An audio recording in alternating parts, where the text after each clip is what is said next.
In this episode of Locked On Capitals, the Washington Capitals have a lot of questions to answer this summer, most notably on the Caps defense, as most of the players on the D-core are slated to be free agents. Who is going to be the face of the Washington Capitals defense in coming years? We'll talk about all of that and more next on this edition of Locked On Capitals.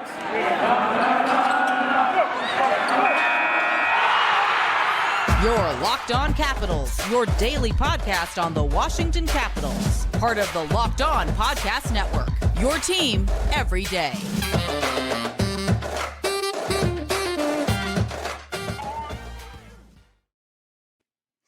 Well, hello and welcome into this edition of Locked On Capitals. I'm so glad you decided to join me today.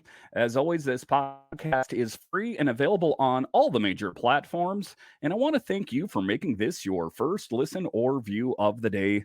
Yes, this podcast is also available in video form, so head on over to YouTube and check it out. And when you're on YouTube, make sure and hit that subscribe button, and if you like the videos, give it a thumbs up. It really helps grow the channel. My name is Dan Holme. You can find me on Twitter. It's at DanCaps218.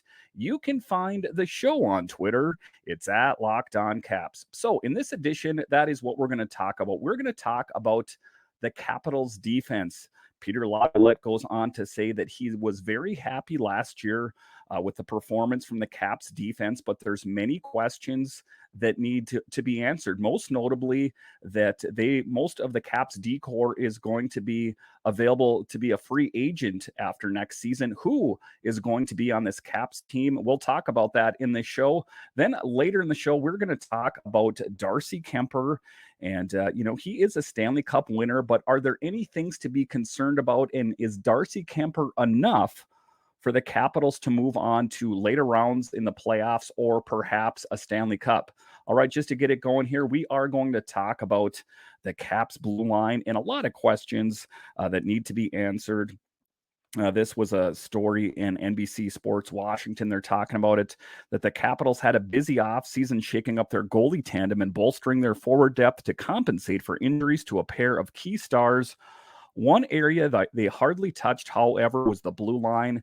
The Caps retained 5 of its 6 top defensemen, keeping both Martin Feravari, John Carlson, and Dmitry Orlov, Nick Jensen pairings intact. The team did sign veteran Eric Gustafsson to a 1-year deal, replacing the departed Justin Schultz opposite Trevor Van Riemsdyk. Yet, for the large part, their blue line will very much resemble the same group from a year ago, with a few younger players making their case for the last few roster spots. And those few players that are looking to make their name on this team is going to be Lucas Johansson and Alex Alexiev. Like they're talking about there, is that there are going to be a lot of big questions for the Capitals to answer after next season. Most notably, who is going to be on the blue line for your Washington Capitals? There are big names out there. Orlov and Nick Jensen, they are all slated to be free agents. Who, in fact, is going to be the face of this team? And then Martin Feravari is also going to be a restricted free agent. So the Capitals have a lot of questions that they need to answer. I really like the way our D played last year. Head coach Peter Laviolette said at training camp Tuesday, there was a lot of stability with it. There was a lot of stability with the pairings, and I think they played very well together. You may as well get them back on the page and get them playing well again, because we liked what we had last year. So while there are some things that are set, there are certainly still some things that are up for grabs, and guys are trying to make good impressions and make our team. While the Capitals are carrying over most of their defensemen into the season, they will have to make decisions on the futures when the year is up. Orlov, Jensen, Gustafson, and Van Riemsdyk are slated to hit free agency next summer, opening up $9.35 million in cap space, but leaving plenty of questions about the state of the blue line. So just looking at that list of players, the only player that seems to be signed up to be after that would be John Carlson, the biggest name on the Capitals as far as D is concerned. And they have him locked up. But, John Carlson cannot cover all the defense for the Washington Capitals. So there are going to be plenty of questions for the Capitals to answer. In addition, Ferivari will be a restricted free agent. The 22-year-old Slovakian enjoyed a breakout season in 21-22, playing 79 games with 17 points and a team-high 251 hits. His 8 goals were the most by a Capitals rookie defenseman since Mikhail Tartanov had 8 in the 90-91 season. It's a situation that GM Brian MacLellan hopes he can motivate them heading into next season. And sometimes that is a good motivation, is that, hey, do you want a spot on this team next year and years to come? Well, you're going to have to earn it because, your contract is due at the end of the season. And then we're going to decide, are we in fact going to keep you on this team, or are we going to move on to a different player? Are we going to see the likes of a Lucas Johansson move up? Are we going to see an Alex Alexiev find a role on this team? We often talk about how this team is getting older and older, so it would only stand to reason that they are going to integrate some of these younger players in there. Is Lucas and Alex going to be the guys that will fill that role? I guess that remains to be seen. If you take a look at Lucas Johansson, he seems to always be bit by the injury bug. And Alex Alexiev had that procedure done that he's healing from, who's going to be out for the beginning of the season. So, it's going to be interesting to see who they land on. I mean, they could also sign a player in free agency, of course, but I would like to think that they're going to bring some of those players back. Most notably, I do like the way Jensen played. When he first came to this team, there were a lot of question marks about him, whether he was the right fit. And then I would say that last year was kind of a breakout year for him. And then, of course, Dmitry Orlov.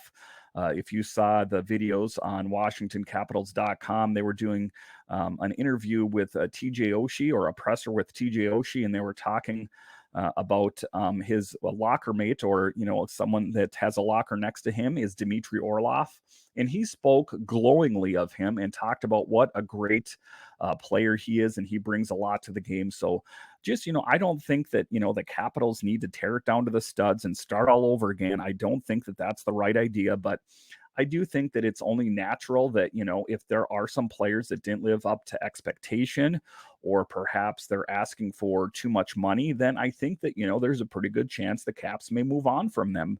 So there are a lot of questions, and I think a lot will play out this year just based on performance. How are these players playing out on the ice, and how much are they looking to get? Because, if you think about it, if they have a really breakout season, then it would only stand to reason that they're looking for a raise. And is that raise worth it for the Caps? Do they want to pay them that additional money? Of course, unless Dmitry Orlov or Jensen or Trevor Van Riemsdyk, if they have a really poor season, then of course I would say they're expendable. But from the play I saw from them last year, I don't really think that that is the case. And if you take a look at the Caps last season, I think their defense was pretty sound. They had some inconsistent net minding, and I don't think, that the Caps defense, I know that they bear a portion of the blame for that, but they don't bear all of the blame for Ilya and Vitek. But again, it's just going to be interesting to see how it all plays out. There are many questions that still need to be answered. All right, so after the break here, we're going to continue to talk about the Washington Capitals and what they have and what are their plans at defense. We'll talk about Erik Gustafsson, a new addition to the team, a defenseman on a one-year deal. And then to close out the show, we're going to talk about Darcy Kemper. And is Darcy Kemper enough to take this Caps team past the first round and a big push into the playoffs and the Stanley Cup? We'll talk about that next. BetOnline.net is your number one source for your football betting info this season. Find all of the latest player developments, team matchups, news, podcasts, and in-depth articles and analysis on every game you find. And as always, BetOnline remains your continued source for all your sports wagering information, with live betting and up-to-date minute scores for every sport out there. The fastest and easiest way to check in on all your favorite games and events, including MLB, MMA, boxing, and golf. And guys, now that the NFL is going at full steam and the NHL will be starting the regular season soon, BetOnline is the perfect place for all your betting needs. So go to BetOnline, where the game starts.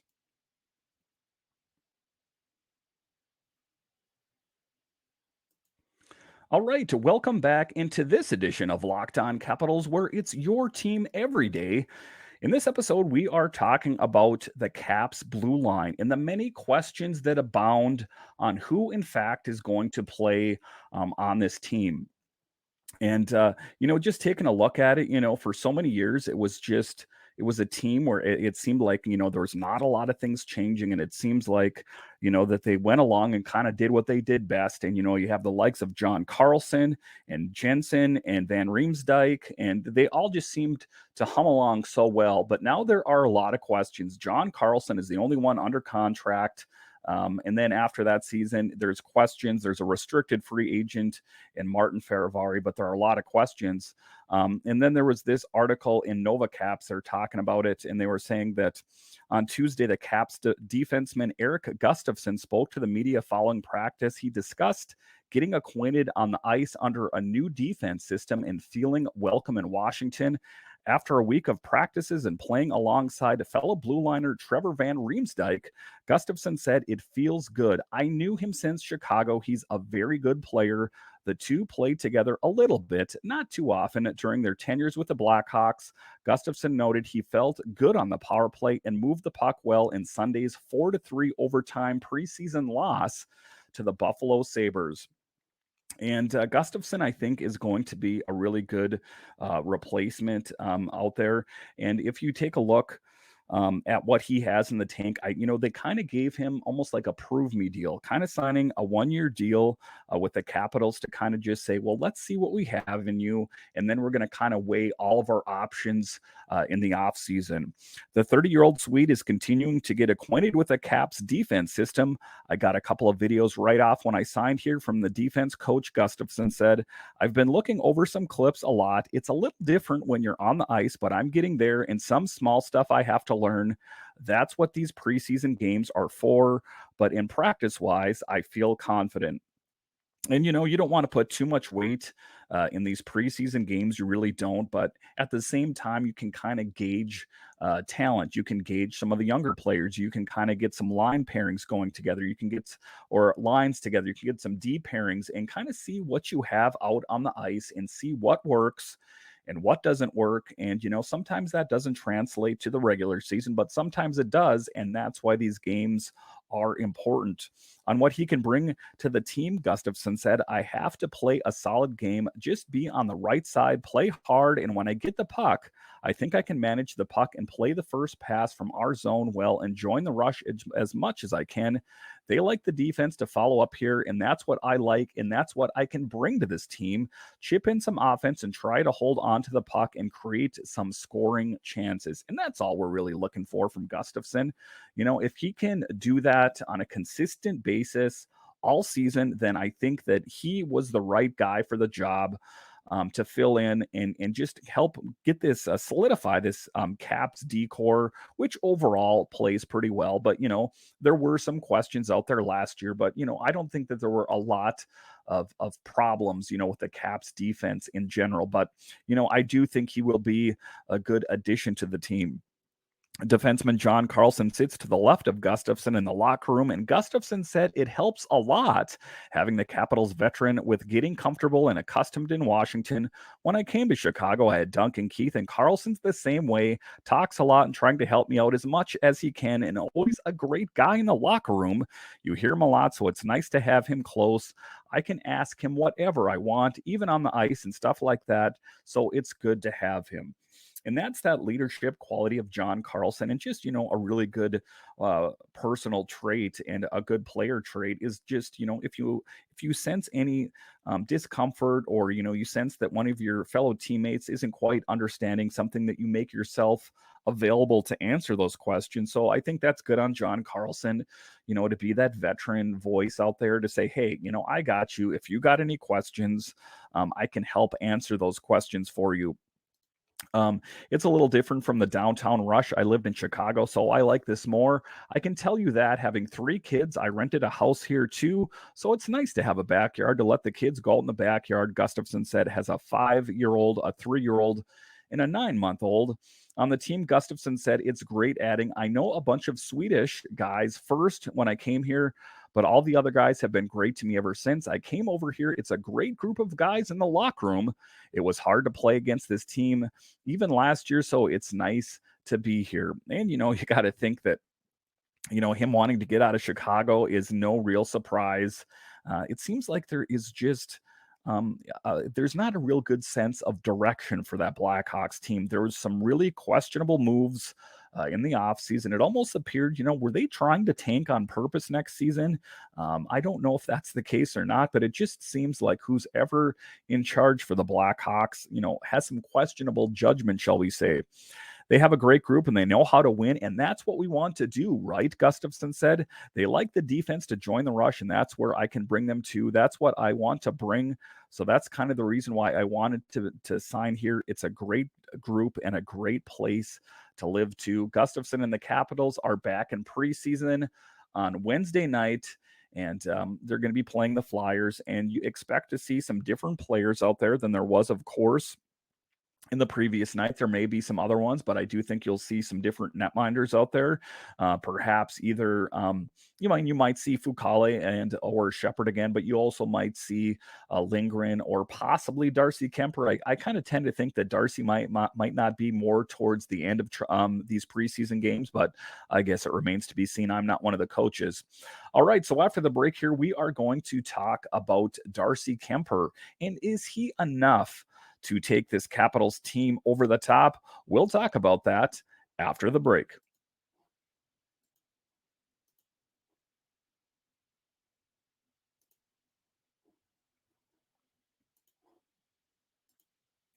All right, welcome back into this edition of Locked On Capitals, where it's your team every day. In this episode, in this next segment, we are going to talk about Darcy Kemper. And, of course, he's a big name out there in the Capitals, and Brian MacLellan really swung for the fences and connected by signing the biggest name free agent goalie on the market in Darcy Kemper. And, the question remains is it enough? You can kind of flash that title of, hey, I'm a Stanley Cup winning goaltender. Yeah, well, take that to the bank and see if you can cash it. I mean, it's a good thing that they have him, and his numbers are really great. But at the end of the day, is Darcy Kemper enough to take this Caps team over the top? That is a big question out there. What we know for sure is that Brian MacLellan and everyone in the Caps organization thought it was enough. With Vitek Vanacek and Ilya Samsonov, they saw what they had in them the last 2 seasons, and they said, you know what, we're going to move on from that. That is enough. And, again, I'm kind of surprised that they did it to a certain extent. It just seemed like they would have hung on to one of those goalies, or, especially Ilya Samsonov, who was drafted a bit higher. I almost thought that they were going to hang on to him and, let's give him one more shot. But, A+ marks for to Brian MacLellan for, looking at the situation, assessing it and going, you know what, we're moving on from that. We don't need that anymore out on the ice. This was from Tarek El-Bashir in The Athletic. Will Darcy Kemper play well enough in Washington to repeat as an elite fantasy goaltender? Sure, Kemper put up impressive numbers last season, a .921 save percentage and a 2.54 goals against average, 37 wins and 5 shutouts while playing for the Stanley Cup champion Avalanche. But he was also a top-rated goaltender while suiting up for some undermanned Coyotes teams from 2018 to 2021. So it's probably safe to say it's not the Avs that made him a great fantasy option. It's his talent. In Washington, the 6'5", 250-pounder will back up a veteran-laden team that's better defensively than it receives credit for, yielding the 5th fewest shots on average in 2021-22. My only concern is Kemper's health. He's missed time over the years due to injury, and at 32, he's no spring chicken. And, they did sign him to that 5-year deal. Is he going to play out the duration of that contract in Washington? I guess it remains to be seen. It almost seems to me like they wanted to X that off the list. They have Alex Ovechkin here for the next 4 years.